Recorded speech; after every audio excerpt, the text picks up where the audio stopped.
Canada सरकार ने एक बड़ा अनाउंसमेंट किया है जिससे कि कनाडा का सपना देख रहे हजारों लोगों की जिंदगी बदल सकती है, क्योंकि कनाडा अब सिर्फ हाई CRS या फिर डिग्री को ही इम्पोर्टेंस नहीं दे रहा है, बल्कि उन लोगों को प्रेफरेंस दी जा रही है जो वाकई में कंट्री की इकोनॉमी को सपोर्ट कर सके। आज की इस वीडियो में हम बात करने वाले हैं कि कौन सी वो 4 फील्ड के लोग हैं जिनकी कनाडा में डिमांड बढ़ रही है और कनाडा सरकार उनको देने वाला है भागकर PR, क्योंकि अभी उनके लिए एक नहीं बल्कि 2 रास्ते खुल चुके हैं कनाडा PR लेने के। रिसेंटली कनाडा सरकार ने ऐसे 2 प्रोग्राम लॉन्च किए हैं जिनमें इन 4 कैटेगरी वालों की सबसे ज्यादा डिमांड है। तो वीडियो को एंड तक देखिएगा, क्योंकि आज की इस वीडियो में हम स्टेप बाय स्टेप बात करने वाले हैं कि कौन सी वो 4 फील्ड के लोग हैं जिनकी कनाडा में डिमांड बढ़ रही है और कौन से वो 2 प्रोग्राम या फिर ऑप्शन है जिनके थ्रू आप कनाडा PR के लिए अप्लाई कर सकते हो। एंड मैं आपको ये भी बताने वाली हूँ कि आपके लिए कौन सा प्रोग्राम बेस्ट और इजी रहने वाला है। इसके साथ ही अगर आप इस चैनल पे नए हो तो चैनल को सब्सक्राइब कर लीजिएगा, क्योंकि इस चैनल पे आपको मिलती है कनाडा इमिग्रेशन से जुड़ी हर नई अपडेट। तो अब सबसे पहले बात करते हैं एग्रीकल्चर सेक्टर वालों की, जिनके पास अभी एक नहीं बल्कि 2 ऑप्शंस हैं कनाडा PR अप्लाई करने के। तो अगर पहले ऑप्शन की बात की जाए तो वो है RCIP प्रोग्राम, यानी कि rural community immigration pilot program, जिसमें कि कुछ कम्युनिटीज ने इस सेक्टर को प्रायोरिटी लिस्ट में रखा है। तो सबसे पहले अगर फर्स्ट सिटी की बात की जाए तो वो है टिमिन सिटी, जिसने एग्रीकल्चर को प्रायोरिटी दी है। एंड देन उसके बाद जो सेकंड सिटी है वो है क्लैरेशम अल्बर्टा, जिसने एग्रीकल्चर को प्रायोरिटी लिस्ट में रखा है। तो अगर आप एग्रीकल्चर सेक्टर में हो तो RCIP is the first option for you to apply for Canada PR। Then उसके बाद जो आपके पास सेकंड ऑप्शन या फिर प्रोग्राम है वो है express entry category based program. तो अगर आपके पास फार्मिंग, फूड प्रोसेसिंग या फिर एग्रीटेक के एक्सपीरियंस है तो आपको प्रायोरिटी मिल सकती है एक्सप्रेस एंट्री में भी, क्योंकि एक्सप्रेस एंट्री प्रोग्राम में भी आपको प्रायोरिटी लिस्ट में रखा गया है। तो अभी बात करते हैं कि आपके लिए इन दोनों में से कौन सा ऑप्शन बेस्ट और इजी है। तो आप लोगों के लिए RCIP में ज्यादा चांसेस हैं, क्योंकि इन रूरल एरिया में जॉब मिलना भी इजी होता है और आर्ट्स स्कोर भी आपको कम चाहिए होता है। मींस आपको CLB लेवल और 5 से ही आपका काम चल जाएगा। तो अगर आपका आर्ट्स स्कोर कम है तो ये आपके लिए बेस्ट ऑप्शन रहने वाला है, क्योंकि एक्सप्रेस एंट्री में आर्ट्स और CRS दोनों हाई चाहिए। देन उसके बाद बात करते हैं दूसरी फील्ड के लोग, means health care sector professionals के लोगों की। डॉक्टर्स, नर्स, केयर गिवर, इनकी डिमांड कनाडा में सबसे ज्यादा है। एक्सप्रेस एंट्री में कैटेगरी बेस्ड ड्रॉ शुरू हुए हैं, जिसमें हेल्थ केयर फील्ड के लोगों को कम CRS स्कोर पर भी इनवाइट किया जा रहा है। उसके बाद RCIP की 3 सिटीज सू सेंट मरी, ब्रैंडन एंड टिमिन सिटी ने भी हेल्थ केयर सेक्टर को प्रायोरिटी दी है। तो आप इन दोनों प्रोग्राम के थ्रू कनाडा PR के लिए अप्लाई कर सकते हो।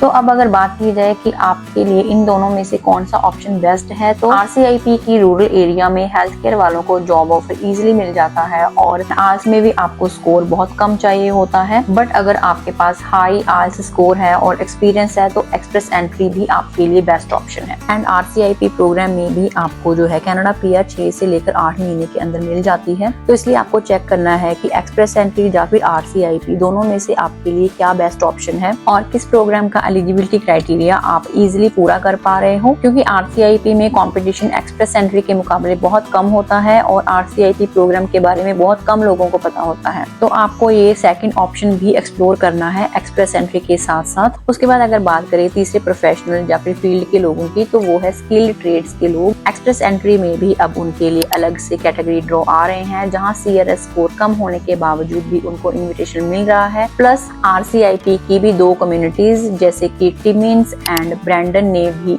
ट्रेड सेक्टर को प्रायोरिटी लिस्ट में रखा है। तो अब आप लोगों के लिए भी कनाडा PR के लिए 2 रास्ते हैं, एक्सप्रेस एंट्री या फिर RCIP। तो अभी अगर बात की जाए कि आपके लिए इन दोनों प्रोग्राम में से कौन सा ऑप्शन बेस्ट है, तो अगर आपके पास आर्ट्स में CLB लेवल 5 है, ट्रेड सर्टिफिकेट है और 1 साल का एक्सपीरियंस है, तो आपके लिए express entry is the best option. और अभी बात करते हैं फोर्थ फील्ड की, वो है एजुकेशन कैटेगरी। तो अभी टीचर्स, ECE ट्रेंड को भी एक्सप्रेस एंट्री के ड्रॉज में प्रायोरिटी दी जा रही है। एंड साथ ही में RCIP की भी 3 कम्युनिटीज में एजुकेटर्स की सबसे ज्यादा डिमांड है। तो सबसे पहली सिटी है टिमिन सिटी, उसके बाद है Brandon city and the third one is सू सेंट मरी। इन तीनों सिटीज में भी एजुकेशन कैटेगरी को प्रायोरिटी लिस्ट में रखा गया है। तो अब आप लोगों के पास भी एक नहीं बल्कि 2 ऑप्शंस हैं कनाडा PR अप्लाई करने के लिए। तो अभी अगर बात करें एजुकेशन प्रोफेशनल्स वालों के लिए इन दोनों प्रोग्राम में से कौन सा प्रोग्राम बेस्ट रहने वाला है, तो इसमें express entry is the best option for you, क्योंकि सिटीज में ज्यादा टीचिंग जॉब्स अवेलेबल हैं और कैटेगरी बेस्ड सिलेक्शन हो रहा है, जिसमें CRS भी ड्रॉप हो रहा है।